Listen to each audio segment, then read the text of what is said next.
Hello नमस्कार दोस्तों, स्वागत है आप सबका हमारे यूट्यूब चैनल आरोही कंप्यूटर क्लासेस पर। और एक बार फिर से मैं हाजिर हो गया हूँ आप सबके बीच एक और क्लास लेकर। तो ये जो अपनी क्लास होने वाली है, जो आप सबका RCET का एग्ज़ाम आ रहा है, नेक्स्ट एग्ज़ाम जो आ रहा है उसके लिए बहुत ही इंपॉर्टेंट क्लास है और एक एक क्वेश्चन आप सबके लिए बहुत इंपॉर्टेंट आने वाला है। तो जिसने भी अभी तक आरोही कंप्यूटर क्लासेस के यूट्यूब चैनल को सब्सक्राइब नहीं किया ज़रूर कर लेना, बेल आइकन को दबाना मत भूलना। रेगुलर क्लास चलती है अपनी तो नोटिफिकेशन मिल जाएगा। और जिन्होंने अभी तक भी आरोही कंप्यूटर क्लासेज के ऐप को इंस्टॉल नहीं किया हो, प्ले स्टोर पर जाओ, आरोही कंप्यूटर क्लासेज सर्च करो, वहाँ से इंस्टॉल कर लेना है आपको। और ऐप का लिंक आपको चैनल के डिस्क्रिप्शन में मिल जाएगा, वहाँ से भी आप डाउनलोड कर सकते हो और इंस्टॉल कर लेना भाई। उस पर आपके लिए टेट सीरीज है बिल्कुल फ्री में। और साथ ही अगर आपकी तैयारी और भी कमज़ोर है, आपको कुछ नहीं आ रहा है, तो फिर आपके लिए वहाँ पर पेड कोर्स भी है भाई। तो वो भी आप ले सकते हो, बहुत अच्छा कोर्स है, एक एक चीज़ मैंने डीपली पढ़ा रखी है, तो ले लेना भाई उसे भी। तो शुरू करते हैं आज की क्लास। देखिए आज की क्लास में पहला क्वेश्चन क्या है। पावर पॉइंट 2019, पावर पॉइंट 2019 में फाइल मेन्यू को ये भी कहते हैं। पावर पॉइंट 2019 में फाइल मेन्यू को क्या कहते हैं? तो ए पर दे रखा लेफ्ट स्टेज व्यू, बी पर देगा बैक स्टेज व्यू, सी पर दे रखा फ्रंट स्टेज व्यू और डी पर देगा राइट स्टेज व्यू। तो भाई पावर पॉइंट 2019 में फाइल मेन्यू का दूसरा नाम होता है बैक स्टेज व्यू। क्या बोलते हैं उसे? बैक स्टेज व्यू भी कहते हैं। तो इसका राइट आंसर होगा बी ऑप्शन, इसका राइट आंसर है। अगला क्वेश्चन नंबर 2 देखो। पावर पॉइंट 2019 में फाइल का एक्सटेंशन है। फाइल का एक्सटेंशन क्या होता है पावर पॉइंट 2019 में? तो ए पर देखा डॉट पीपीटी, बी पर देखा डॉट पीपीएक्स, सी पर देखा डॉट पीपीटीएक्स और डी पर देखा डॉट पीपीएक्सटी। तो पावर पॉइंट 2019 का फाइल एक्सटेंशन होता है डॉट पीपीटीएक्स। क्या होता है? Dot PPTX. तो इसका राइट आंसर होने वाला है सी ऑप्शन, इसका राइट आंसर है भाई। डॉट पीपीटीएक्स इसका राइट आंसर है भाई। अगला क्वेश्चन नंबर 3 देखो। ड्रॉप कैप क्या होता है?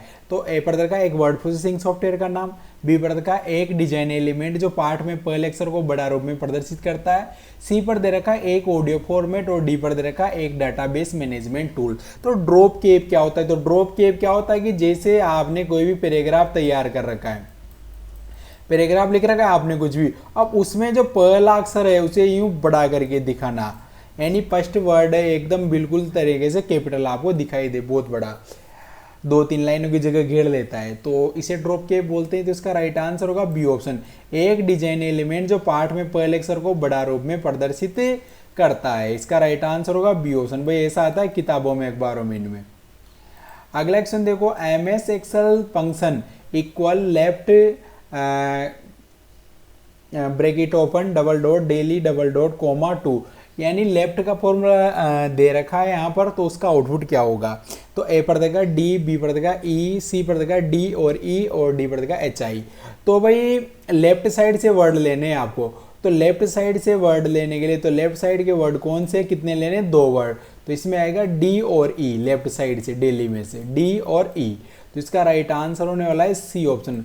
और राइट पूछता तो राइट से अगर 2 लेने होते तो फिर HI आता राइट से, लेकिन लेफ्ट का पूछा तो इसमें डी और ई। तो इसका राइट आंसर होगा सी ऑप्शन। अगला क्वेश्चन देखो। MS एक्सेल 2019 में सबसे ऊपर वाले सेल का पता होता है, यानी फर्स्ट सेल का एड्रेस क्या होता है? तो जैसे कॉलम है और ये 1 नंबर की रो है, तो इस रो का एड्रेस क्या होगा? तो फर्स्ट में तो ए कॉलम होता है, 1 नंबर की रो होती है, तो उसका सेल एड्रेस क्या हो जाएगा? A1। क्या होगा? सेल एड्रेस A1 होता है भाई फर्स्ट सेल का। तो इसका राइट आंसर होगा ए ऑप्शन, A1। अगला क्वेश्चन देखो। वर्तमान पंक्ति के पहले स्तंभ में एक्टिव सेल को ले जाने के लिए निम्न में से किसका उपयोग किया जाता है? वर्तमान पंक्ति के, यानी ये जो रो है और के पहले स्तंभ में एक्टिव सेल को, यानी फर्स्ट कॉलम में आपको यहाँ पर लाना है, मतलब उसको, किसको? एक्टिव सेल को।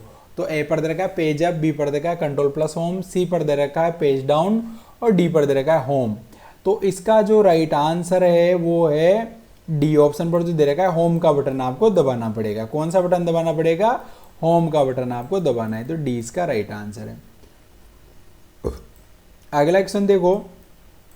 MS वर्ड 2019 दस्तावेज में हाइपरलिंक सम्मिलित करने के लिए निम्न में से किस कुंजी पटल शॉर्टकट का उपयोग किया जाता है हाइपरलिंक के लिए? तो ए पर देगा Alt+K, बी पर देगा कंट्रोल प्लस रिटर्न, सी पर देखा कंट्रोल प्लस के और डी पर देखा एल्ट प्लस इक्वल। तो हाइपर लिंक के लिए काम आता है कंट्रोल प्लस के। तो इसका राइट आंसर होगा, क्या होगा इसका राइट आंसर? इसका राइट आंसर होगा सी ऑप्शन, कंट्रोल प्लस के। अगला क्वेश्चन देखो, MS एक्सेल 2019 में पंक्ति की अधिकतम ऊंचाई क्या है, यानी रो की हाइट अधिकतम कितनी हो सकती है? तो ए पर देखा 255 पॉइंट, बी पर देखा है 100 पॉइंट, सी पर देखा 409 पॉइंट और डी पर देखा 128 पॉइंट। तो इसका राइट आंसर है सी ऑप्शन, 409 पॉइंट तक फॉन्ट बड़ा हो सकता है भाई। तो सी इसका राइट आंसर है एक्सेल में। तो पंक्ति की अधिकतम ऊंचाई कितनी हो सकती है? 409। अगला क्वेश्चन देखो, MS वर्ड 2019 में वर्तनी और व्याकरण जांच चलाने के लिए निम्नलिखित में से किस कीबोर्ड शॉर्टकट का उपयोग किया जाता है? वर्तनी और व्याकरण यानी स्पेलिंग और ग्रामर मिस्टेक को चेक करने के लिए। तो ए पढ़ का F2, बी पढ़ का F7, सी पढ़ का F1 और डी पढ़ का F9। तो स्पेलिंग ग्रामर मिस्टेक के लिए काम आता है भाई बी ऑप्शन पर जो दे रखा F7। क्या काम आता है? F7 काम आता है। तो इसका राइट आंसर होगा बी ऑप्शन, इसका राइट आंसर है। अगला क्वेश्चन देखो, MS एक्सेल 2019 में वर्तनी जांच का विकल्प टैब से चुना जा सकता है, यानी स्पेलिंग मिस्टेक या ग्रामर मिस्टेक को चेक करने का जो ऑप्शन होता है।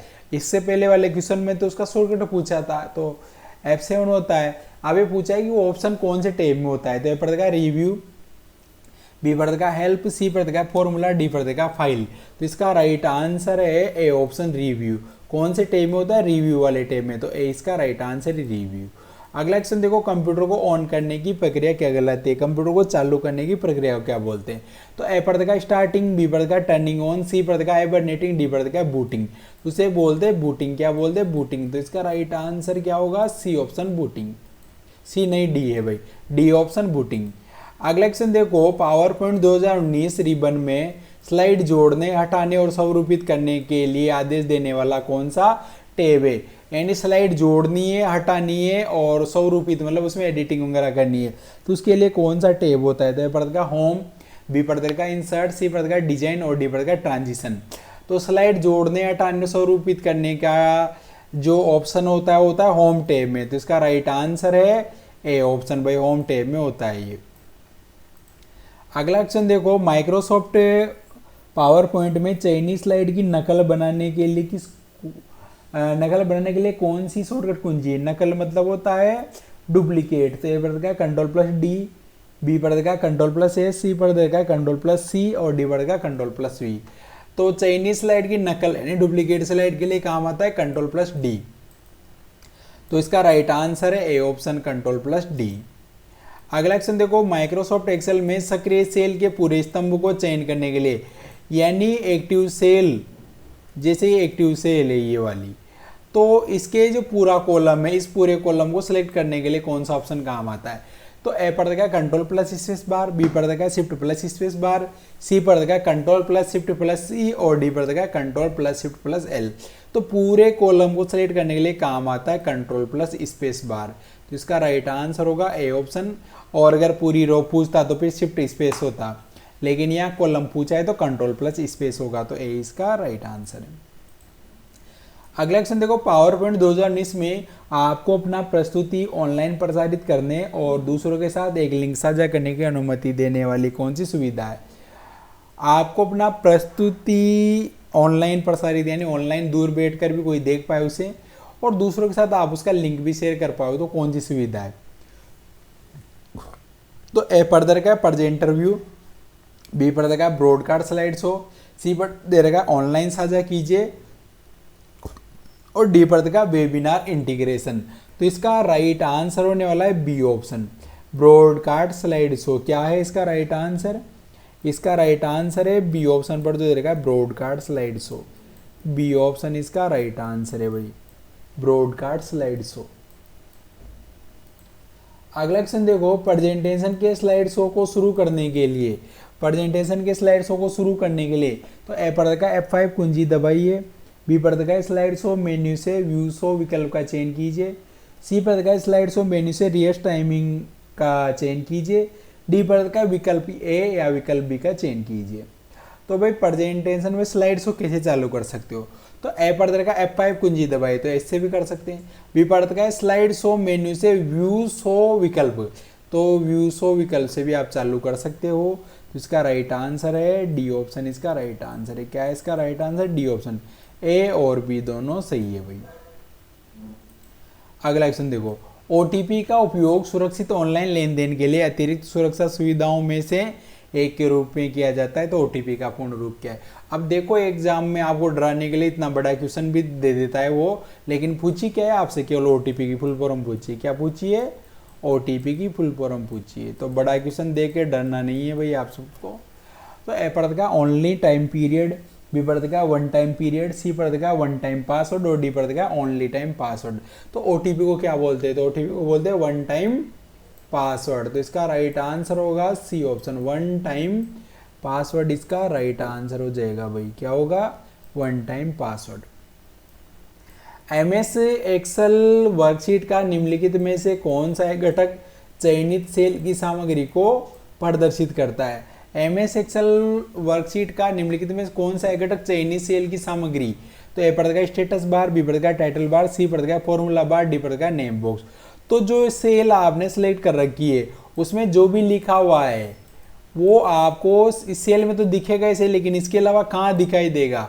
तो दिखाई देता है फॉर्मूला बार पर। तो इसका राइट आंसर होगा C option, formula bar.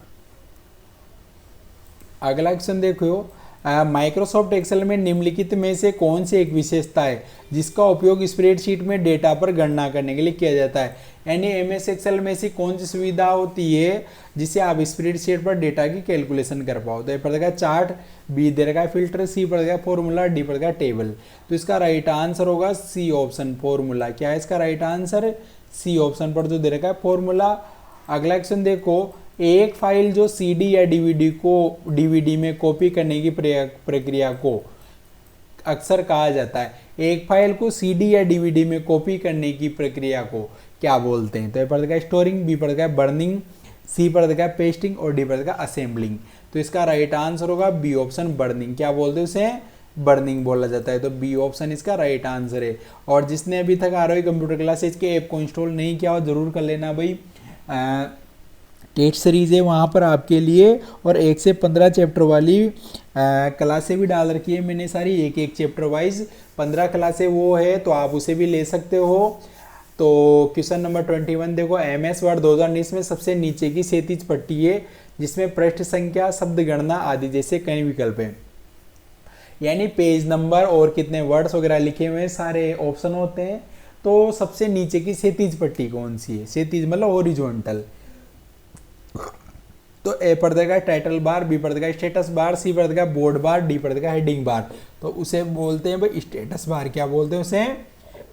Status bar बोला जाता है। तो इसका राइट आंसर होगा बी ऑप्शन, स्टेटस बार बोला जाता है, जहां पर फाइल के आंकड़े दिखते हैं आपको। अगला क्वेश्चन देखो, निम्न में से कौन सी मेमोरी अस्थिर वोलेटाइल प्रकृति की है? अस्थिर मतलब जिसमें डाटा सेव नहीं होता है, टेम्परेरी यूज के लिए होता है। तो ये पढ़ेगा एपीरोम, बी पढ़ेगा पीरोम, सी पढ़ेगा रैम और डी पढ़ेगा रोम। तो इसका राइट आंसर है सी ऑप्शन। क्या है इसका राइट आंसर? इसका राइट आंसर है सी ऑप्शन पर जो देगा रैम, इसका राइट आंसर है। अगला क्वेश्चन देखो, निम्नलिखित में से कौन सा एमएस वर्ड में कट या कॉपी किए गए टेक्स्ट को संग्रहित करता है? एमएस वर्ड में जो कट या कॉपी किया है आपने डाटा टेक्स्ट जो भी, वो कहाँ चला जाता है? तो पढ़ता टेबल, बी पढ़ता फुटर, सी पढ़ता क्लिपबोर्ड, डी पढ़ता हेडर। तो चला जाता है भाई क्लिपबोर्ड पर। कहाँ चला जाता है? क्लिपबोर्ड में। तो इसका राइट आंसर होगा सी ऑप्शन। क्या है इसका राइट आंसर? C option. अगला क्वेश्चन देखो, हॉट स्पॉट इंटरनेट कनेक्टिविटी के लिए किस कनेक्टिविटी की आवश्यकता है? हॉट स्पॉट कनेक्ट करने के लिए आपको कौन सी कनेक्टिविटी की जरूरत पड़ेगी? तो ए पढ़ेगा वाईफाई, बी पढ़ेगा इंडक्शन, सी पढ़ेगा इंफ्रारेड और डी पढ़ेगा ये सभी। तो हॉट स्पॉट के लिए किसकी जरूरत पड़ेगी? आपको वाईफाई की जरूरत पड़ती है। तो इसका राइट आंसर होगा ए ऑप्शन। अगला क्वेश्चन देखो, माइक्रोसॉफ्ट एक्सेल में नई वर्कशीट डालने के लिए कौन सी शॉर्टकट कुंजी है? यानी नई वर्कशीट लेनी है आपको। तो ए पढ़ेगा Ctrl+N, बी पढ़ेगा Ctrl+W, सी पढ़ेगा Ctrl+Shift+N और डी पढ़ेगा Shift+F11। तो नई वर्कशीट लेने का शॉर्टकट है Shift+F11। तो इसका राइट आंसर होगा डी ऑप्शन, इसका राइट आंसर है भाई, Shift+F11। अगला क्वेश्चन देखो, ई मित्र पोर्टल के माध्यम से निम्नलिखित में से कौन से दस्तावेज के लिए आवेदन किया जा सकता है? ई मित्र पोर्टल के माध्यम से निम्नलिखित में से कौन से दस्तावेज कौन से डॉक्यूमेंट के लिए आप आवेदन कर सकते हो ई मित्र से, तो ए पढ़ का आधार कार्ड, बी पढ़ का ड्राइविंग लाइसेंस, सी पढ़ का मतदाता पहचान पत्र, डी पढ़ का ये सभी। तो भाई आधार कार्ड के लिए भी कर सकते हो, ड्राइविंग लाइसेंस के लिए भी कर सकते हो, और मतदाता पहचान पत्र के लिए भी कर सकते हैं। तो इसका राइट आंसर होगा डी ऑप्शन, ये सभी। अगला क्वेश्चन देखो, OCR प्रौद्योगिकी का मुख्य उद्देश्य क्या है? OCR ऑप्टिकल कैरेक्टर रिकॉग्निशन, तो ये क्या काम आती है? तो ये पढ़ का मुद्रित या हस्तलिखित पाठ को मशीन पठनीय पाठ में बदलना, बी पढ़ का बेहतर दृष्टि गुणता के लिए छवि निर्देश बढ़ाना, सी पढ़ का सुरक्षित दस्तावेजों को एनक्रिप्ट करना, और डी पढ़ रखा है छवि फाइलों को संग्रह की दक्षता के लिए संक्षेपित करना। तो OCR ऑप्टिकल कैरेक्टर रिकॉग्निशन क्या काम आती है? मुद्रित यानी जो छपा हुआ है, हस्तलिखित यानी जो भी हाथ से लिख रखा है आपने, पाठ को मशीन पठनीय पाठ में बदलना है, यानी आपने जो भी डाटा लिख रखा है, छाप रखा है, उससे OCR से आप स्कैन करके भाई पठनीय बना सकते हो, मशीन में भी पढ़ पाओ आप उसे। आजकल तो गूगल लेंस का इनका प्रयोग होने लग गया। बाकी OCR टेक्निक बहुत सारी जगह काम आते हैं, बैंकों में वगैरह में, इनमें डायरी वगैरह में प्रिंट करने के लिए। एक आउटपुट डिवाइस का उदाहरण, आउटपुट डिवाइस, तो ए पढ़ का है प्लॉटर, बी पढ़ का है सुपर कंप्यूटर, सी पढ़ दे रखा है सिस्टम सॉफ्टवेयर और एप्लीकेशन सॉफ्टवेयर, और डी पढ़ का पाम टाम कंप्यूटर। तो आउटपुट डिवाइस कौन सा है? तो आउटपुट डिवाइस है भाई इनमें से प्लॉटर, ये हाई क्वालिटी के प्रिंट के लिए काम आता है। तो ए इसका राइट आंसर है, आउटपुट में प्लॉटर। क्या माइक्रोसॉफ्ट एक्सेल में खोज और पुनः स्थानांतरण, खोज को तो क्या बोलते हैं? फाइंड, क्या बोलते हैं? फाइंड, एंड पुनः स्थापन यानी रिप्लेस। तो फाइंड और रिप्लेस का शॉर्टकट क्या होता है? एक साथ ही पूछा है दोनों, तो ए पढ़ का कंट्रोल F, बी पढ़ का कंट्रोल प्लस H, सी पढ़ का कंट्रोल प्लस O, डी पढ़ का कंट्रोल प्लस R। तो फाइंड एंड रिप्लेस अगर एक साथ पूछता है दोनों का शॉर्टकट, तो फिर कंट्रोल H लगाना है आपको। बी इसका राइट आंसर है भाई। ओनली फाइंड पूछता जब कंट्रोल F होता, रिप्लेस पूछता तो कंट्रोल H होता, और फाइंड और रिप्लेस दोनों एक साथ पूछा है तो फिर कंट्रोल H होगा, क्योंकि दोनों खुल जाते हैं उससे। अगला क्वेश्चन देखो, ईपीडीएस प्रणाली के संदर्भ में एफपीएस का पूरा रूप क्या है? एफपीएस को क्या बोलते हैं? एफपीएस, तो ए पर दे रखा है फर्स्ट प्राइज स्कीम, बी पर का फाइनेंशियल प्लानिंग सिस्टम, सी पर का ए और बी दोनों, डी पर का फेयर प्राइस शॉप। तो एफपीएस को क्या बोलते हैं? तो इसे बोलते हैं फेयर प्राइस शॉप। क्या बोलते हैं? फेयर प्राइस शॉप, यानी उचित मूल्य की दुकान जहाँ पर आप राशन वगैरह लेने जाते हो। तो डी इसका राइट आंसर है, एफपीएस फेयर प्राइस शॉप। अगला क्वेश्चन देखो, डब्ल्यू का पूर्ण रूप है, डब्ल्यू को क्या बोलते हैं? तो पढ़ का वर्ल्ड विजडम वेब, बी पढ़ का वर्ल्ड वाइड वेब, सी पढ़ का वर्ल्ड वेब ऑफ विजडम, और डी पढ़ का वाइड वेब द वर्ल्ड। तो डब्ल्यू को बोलते हैं वर्ल्ड वाइड वेब। क्या बोलते हैं? वर्ल्ड वाइड वेब बोला जाता है। तो 20 का राइट आंसर है भाई। अगला क्वेश्चन देखो, पेज ओरिएंटेशन ऑप्शन किस टैब में उपलब्ध है? पेज ओरिएंटेशन का ऑप्शन तो है पढ़ का page layout, B reference, C view, D पढ़ का मेलिंग। तो पेज रेफरेंस का जो ऑप्शन है, सॉरी पेज ओरिएंटेशन का किस में होता है? पेज लेआउट वाले टैब में होता है। कौन से टैब में होता है? पेज लेआउट वाले टैब में होता है। तो ए इसका राइट आंसर है। अगला क्वेश्चन देखो, निम्न में से कौन सा फंक्शन एमएस एक्सेल में वर्तमान दिनांक और समय देता है? करंट डेट और टाइम। तो ये पढ़ का नाउ, बी दे रखा डेट वैल्यू, सी टाइम, और डी पढ़ का डेट। तो इसका राइट आंसर है ए ऑप्शन नाउ। नाउ का जो ऑप्शन है उससे करंट डेट और टाइम आ जाता है भाई। अगला क्वेश्चन 34, वाटरमार्क क्या होता है? तो ए पढ़ का एक प्रिंट की गई दस्तावेज की एक प्रक्रिया, बी पढ़ का ये एक टेक्स्ट या इमेज जो दस्तावेज के ऊपर स्थित होता है और ये दस्तावेज की पहचान को बढ़ावा देता है, सी पढ़ का एक वीडियो गेम का नाम, डी पढ़ का ऑडियो फाइल का प्रारूप। तो इसका राइट आंसर है बी ऑप्शन, एक टेक्स्ट या इमेज जो दस्तावेज के ऊपर स्थित होता है और ये दस्तावेज की पहचान को बढ़ावा देता है। यानी डॉक्यूमेंट में हल्का हल्का लगा सकते हो, जैसे ये यहाँ पर आपको आरओई कंप्यूटर क्लास से भी दिख रहा होगा हल्का हल्का, तो ये वाटरमार्क ही है। तो इसका राइट आंसर होगा बी ऑप्शन। अगला क्वेश्चन देखो, हाइपर लिंक के पार्ट से। तो ये पढ़ का वेब पेज के एड्रेस, बी पढ़ का ईमेल एड्रेस, सी पढ़ का कोई दूसरा लिंक टेक्स्ट या इमेज, डी पढ़ का अप्रोक्सीमेटली। तो हाइपर लिंक में देखो वेब पेज का एड्रेस भी हो सकता है, ईमेल एड्रेस भी हो सकता है, कोई दूसरा लिंक टेक्स्ट या इमेज भी हो सकता है, तीनों चीजें हो सकती है। तो आंसर क्या होगा? इसका राइट आंसर होगा डी ऑप्शन। तो ये मैंने करवाया आप सबको 35 क्वेश्चन। आपको क्लास कैसी लगी कमेंट करके ज़रूर बताना है। और जिसने अभी तक आरओई कंप्यूटर क्लासेज के ऐप को इंस्टॉल नहीं किया हो ज़रूर कर लेना। वहाँ पर टेट सीरीज भी है, पेड कोर्स भी है, आप वहाँ से ले सकते हो। टेट सीरीज बिल्कुल फ्री है। और इसके अलावा जिसने आरओई कंप्यूटर क्लासेज के यूट्यूब चैनल को अभी तक भी सब्सक्राइब नहीं किया हो ज़रूर कर लेना भाई। आप सब अपना प्यार और सपोर्ट बनाए रखो। और अपनी शाम को 7 बजे लाइव क्लास होती है रेगुलर, और सुबह 8 बजे भी क्लास होती है। तो मिलते हैं आपसे अगली क्लास में, तब तक के लिए राम राम, जय श्री राम।